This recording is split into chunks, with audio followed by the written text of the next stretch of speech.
बिस्मिल्लाहिर्रहमानिर्रहीम। क्रिकेट की बातें with Shahnawaz only 92 digital. Pakistan का तीसरा T20 मैच, पाकिस्तान बमुकाबला न्यूजीलैंड। 3 टेस्ट मैचेस की सीरीज़ पाकिस्तान इससे पहले ऑस्ट्रेलिया में हारा और तीसरा ही मैच T20 मैच न्यूजीलैंड में पाकिस्तान खेल रहा था। बुरी तरह पाकिस्तान खुशकिस्त हुई। एक ऐसा ग्राउंड जहां पर उन्होंने मार मार के पाकिस्तानी बॉलर्स का बुरा हाल कर दिया, हशर कर दिया। सबसे बड़ी रीज़न्स क्या है, इसके बारे में मैं आपसे थोड़ी बात करूंगा। जब से शाहीन शाह अफरीदी टीम के कप्तान बने, बहुत सारे मसाइल का सामना हमें करना पड़ रहा है। इवन दो कि वो सिर्फ अभी तीसरा मैच है जिसमें पाकिस्तान टीम की कप्तानी कर रहे हैं, लेकिन जिस तरह की कप्तानी उन्होंने की है, pathetic performance. As a bowler वो खेल रहे हैं, अपने आप को उन्होंने एज ए ऑलराउंडर भी साबित करने की कोशिश की। हमने देखा पहले T20 मैच में, पहले T20 मैच में भी पाकिस्तान को नाकामी का मुंह देखना पड़ा, दूसरे T20 मैच में भी नाकामी का मुंह देखना पड़ा, और तीसरा मैच जो आज हुआ उसमें भी पाकिस्तान को नाकामी का मुंह देखना पड़ा। बेसिक रीजंस क्या है, मैं ये आपको बताना चाह रहा हूँ। पहले बैटिंग करते हुए न्यूजीलैंड ने बड़ी शानदार बैटिंग की। एलन फिन, क्या कमाल की बैटिंग की उन्होंने। 224 बहुत बड़ा टारगेट था। 20 ओवर्स में पाकिस्तान को ये चेस करना था। अनफॉर्चुनेटली पाकिस्तान एक मरतबा फिर पाकिस्तान के जो बैटर्स हैं फ्लॉप हुए। 179 पे पाकिस्तान की टीम जो है अपनी इनिंग्स ख़त्म की उन्होंने। 45 रन से न्यूजीलैंड ने ये जीत अपने नाम की। अब यहाँ पे बात ये है कि शाहीन शाह अफरीदी एज ए कप्तान, जैसे मैंने पहले आपको बताया, जिस तरह की वो कप्तानी कर रहे हैं और पैथेटिक किस्म की बॉलिंग कर रहे हैं, क्वेश्चन मार्क है उनकी परफॉर्मेंस पे और उनकी कप्तानी पर भी बहुत सारे क्वेश्चन मार्क उठना शुरू हो गए हैं कि क्या Shaheen Shah Afridi as a captain, जो कि PSL के इवेंट में 2 मरतबा लाहौर कलंदर को ट्रॉफ़ी जितवा चुके हैं। लेकिन नाजरीन, ये आप अपने जहन में रखें कि किसी भी फ्रेंचाइज़ की कप्तानी करना एक डिफरेंट चीज़ है, और जब आप इंटरनेशनल मैचेस की कप्तानी कर रहे होते हैं तो वो एक डिफरेंट चीज़ होती है। आपको उस मेंटली अप्रोच के साथ जाना पड़ता है। हमने शाहीन शाह अफरीदी को देखा, वो इस तरह की कप्तानी करते हुए हमें नजर आए जिस तरह वो लाहौर कलंदर की कप्तानी कर रहे हैं। क्वेश्चन मार्क बहुत ज़्यादा उनकी कप्तानी पर, उनकी इंडिविजुअल परफॉर्मेंस पे। सबसे पहले अगर मैं बात करूं हारिस रऊफ़ की, जितनी पैथेटिक बॉलिंग उन्होंने की है। 4 ओवर्स में उन्होंने 60 रन दिए। शाहीन शाह अफरीदी ने 4 ओवर में 40 रन दिए। वसीम जूनियर कदरे बेहतर रहे। ज़मान खान, जिनको आज पहले मैच में खिलाया गया था, उन्होंने बड़ी शानदार बॉलिंग की। लेकिन मेरा बहुत बड़ा सवाल है क्रिकेट बोर्ड से, मैनेजमेंट से, जो इस वक्त पाकिस्तान टीम के साथ है, कि ज़मान खान को आप जब वर्ल्ड कप में अपने साथ कैरी कर रहे थे तो आपने रिजर्व में रखा हुआ था। वो उस लड़के में पोटेंशियल है, उसमें बड़ा टैलेंटेड है, और स्पेशली आपने उसके ऊपर ये टैग लगाया था कि ये 20 ओवर की क्रिकेट के लिए बड़ा ज़बरदस्त बॉलर है। लेकिन अनफॉर्चुनेटली 20 ओवर की क्रिकेट में भी आप उसको मौका नहीं दे रहे हैं। तीसरे मैच में आपने मौका दिया, बड़ी उम्दा बॉलिंग उन्होंने की। उसके साथ अगर हम देखें तो बाबर आजम ने जिस खूबसूरत अंदाज से बैटिंग की, क्या कमाल की उन्होंने बैटिंग की। ये 3 मैचेस अभी तक वो खेल चुके हैं और 350 वो अपने नाम कर चुके हैं। सो मैनेजमेंट वहाँ पे बैठी हुई, डायरेक्टर साहब इस वक्त अगर जिस तरह वो कोचिंग कर रहे हैं, हेड कोच भी हैं, फिर उनके साथ सईद अजमल साहब हमारे स्पिन बॉलिंग कोच भी हैं, फास्ट बॉलर्स। उमर गुल के परफॉर्मेंस पे बड़ा क्वेश्चन मार्क है कि वो जब अफ़गानिस्तान के बॉलर्स की कोचिंग कर रहे थे तो उस वक्त तो बहुत ज़बरदस्त परफॉर्मेंस शुरू हो गई थी अफ़गानिस्तान की बॉलर्स की। लेकिन जैसे ही वो पाकिस्तान टीम के बॉलिंग कोच बने हैं, हमारे बॉलर्स की जो परफॉर्मेंस है वो पहले से भी बुरी हो चुकी है। अब ये सारी चीज़ें क्रिकेट बोर्ड को नज़र नहीं आ रही। आगे हमने देखना है कि हमने T20 वर्ल्ड कप खेलना है, सो हमें उसके लिए प्रिपरेशन चाहिए। एक्सपेरिमेंट आपको करने चाहिए, लेकिन एक्सपेरिमेंट का मतलब ये नहीं है कि आपने हर मैच लूज़ करना है। भाई, हमारी पूरी कौम, पूरी नेशन इंतज़ार कर रही है कि कब हम जीत का मुंह देखेंगे। जीत तो हमसे रूठ ही गई है। आखिरी मैच मेरा ख्याल है हमने पाकिस्तान में जीता था एशिया कप का। उसके बाद अभी तक कोई फतह पाकिस्तान ने अपने नाम जो है ना वो नहीं की। वर्ल्ड कप में शायद वो मैच था एक न्यूजीलैंड वाला, जिसमें फ़ख्र जमान की वजह से पाकिस्तान वो मैच जीता था।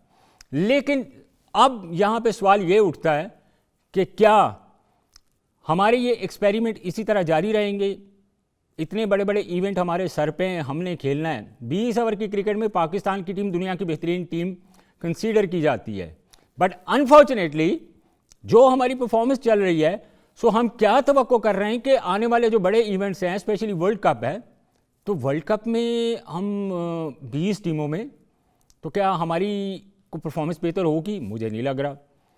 और इसके साथ मैं अगर स्पेशली बात करूं, जिस तरह पाकिस्तान का आज मिडल ऑर्डर एक मरतबा फिर बुरी तरह फ्लॉप हुआ है। देखें, अगर न्यूजीलैंड के बैटर्स जो हैं वो वहाँ पे पहले बैटिंग करते हुए 224 रन कर सकते हैं, तो क्या हमारी यहाँ पे जो क्रिकेट है, पाकिस्तानी जो बैटर्स हैं, तो भाई यहाँ पे तो टेप बॉल क्रिकेट बहुत ज़्यादा होती है, हार्ड हिटिंग बहुत ज़्यादा होती है। आपको पता है कि यहाँ टेप बॉल की क्रिकेट की अगर मैं एग्जांपल दूँ तो 5 से 6 ओवर में पाकिस्तानी जो बैटर्स हैं जो यहाँ पे खेले जाते हैं, जो मोस्टली प्लेयर जो हैं वो टेप बॉल से ही पाकिस्तान खेल रहे हैं, वो 4-4, 5-5 ओवर में 100+ रन करते हैं। तो ये टैग भी आपके ऊपर लगा हुआ है, लेकिन आप परफॉर्म भी नहीं कर रहे हैं। आप हमें बताएं कि आपने किस क्रिकेट में परफॉर्म करना है। आप एक्सपेरिमेंट करें।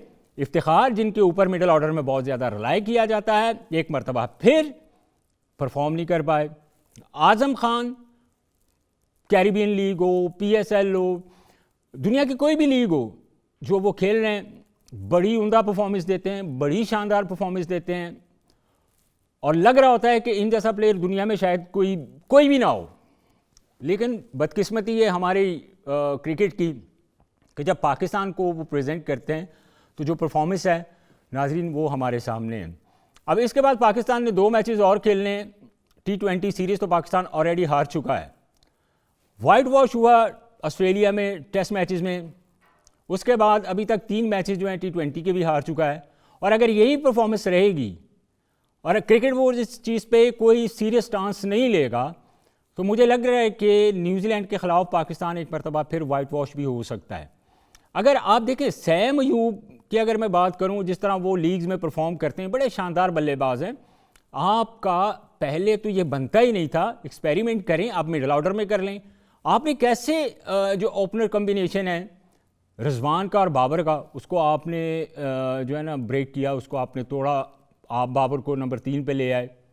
बहुत सारे हमारे एक्सपर्ट्स कहते हैं, सिलेक्टर्स कहते हैं कि कोई इतनी इशू वाली बात नहीं है, 1 डाउन हो, 2 डाउन हो या कोई भी हो, they are playing like openers.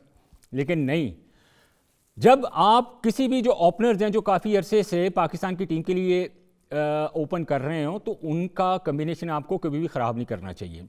आप बाबर आजम को और रिजवान को एज ए ओपनर बैटर खिलाएं। सैम अयूब को आप नंबर 3 पे भी खिला सकते हैं। उसके बाद आप मिडल ऑर्डर में आपके पास इफ्तिखार है। उसके बाद आपके पास आज़म खान को आप मुसलसल मौके दे रहे हैं, लेकिन वो अभी तक परफॉर्म नहीं कर रहे हैं। यही चीज़ें अगर पाकिस्तान ने बरकरार रखी, कंटिन्यू रखी, तो बहुत मुश्किल है कि पाकिस्तान किसी बड़े इवेंट में कामयाबी अपने नाम करे। अब 2 मैचेस बाकी हैं। अब इन 2 मैचेस में पाकिस्तान ने अगर कम बैक करना है तो शाहीन शाह अफरीदी की कप्तानी को बड़े गौर से देखना पड़ेगा कि भाई कप्तानी करने का तरीका जो आपका है ना, वो इस तरह कप्तानी नहीं की जाती। ठीक है, आप एक सीखने के प्रोसेस से गुजर रहे हैं, लेकिन जब कोई भी कप्तानी होती है तो एक मशवरा होता है पूरी टीम के अंदर, एक कॉम्बिनेशन बनता है हर चीज़ पे, हर ओवर पे, हर बॉल के बाद, हर ओवर के बाद। जब आपकी समझ में नहीं आ रही एक चीज़, तो आपने ऑब्वियसली इतने सीनियर प्लेयर खेल रहे हैं, उनसे आपने मशवरा करना होता है। लेकिन शाहीन शाह अफरीदी 1 मैन शो के तौर पे सब कुछ वो लीड कर रहे हैं। बाबर आजम को हमने देखा कि पिछले मैचेस में वो थ्रू आउट हमें बाउंड्री पे नज़र आए फील्डिंग करते हुए। भाई वो एक सीनियर प्लेयर है, आपको रिस्पेक्ट देनी चाहिए, उनको मशवरा करना चाहिए।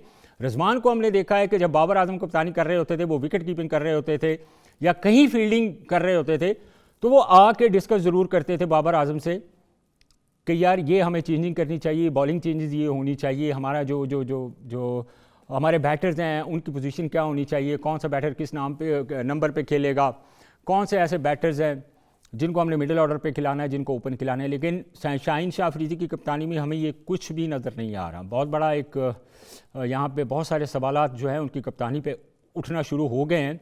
ऑल्दो कि उनकी अभी जो कप्तानी है वो 3रे मैच में है, लेकिन इस कप्तानी के तर्ज को बदलना होगा अगर उन्होंने लड़कों से काम लेना है। आपको पूरी टीम को साथ लेके चलना होता है। आप अगर लीड कर रहे हैं किसी टीम को, तो आपने लीडर के तौर पर टीम को लीड करना होता है। माजी में बहुत सारी एग्जांपल्स हैं ऐसी इमरान खान की एग्जांपल है, वसीम अकरम बहुत बड़े कप्तान गुजरे हैं। इनके अलावा देखें, ये पूरी एक मशवरे के साथ पूरी आप टीम को लेकर चलते हैं तो फिर ही एक अच्छा बेहतरीन कम्बिनेशन बनता है। मेहनत करते हैं तो मैच आप जीतते हैं। और यहाँ पर एक बात मैं लाजमी करना चाहूँगा आखिर में कि जिस तरह मोहम्मद हफीज़ डायरेक्टर हैं, पाकिस्तान क्रिकेट टीम के हेड कोच भी हैं, उनके साथ उमर गुल जो कोचिंग स्टाफ में है, फिर सईद अजमल कोचिंग स्टाफ में। सो क्या वो प्लान नहीं दे रहे? अगर प्लान दे रहे हैं तो उसको इम्प्लीमेंट क्यों नहीं करवा पा रहे? ये बहुत बड़ा क्वेश्चन मार्क है।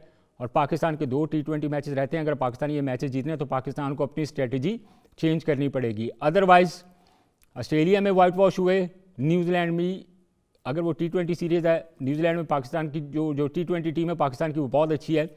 न्यूजीलैंड में भी चांसेस हैं कि पाकिस्तान वाइट वॉश हो जाए। वाइट वॉश से बचने के लिए पाकिस्तान को अपनी स्ट्रेटजी आज मैंने आपको पहले भी बताया कि चेंज करनी पड़ेगी। अग्रेसिव माइंड के साथ जाना पड़ेगा, अग्रेसिव मूड के साथ जाना पड़ेगा, तो ही रिज़ल्ट कोई थोड़ा डिफरेंट निकलेगा। Thank you very much. Allah हाफिज़।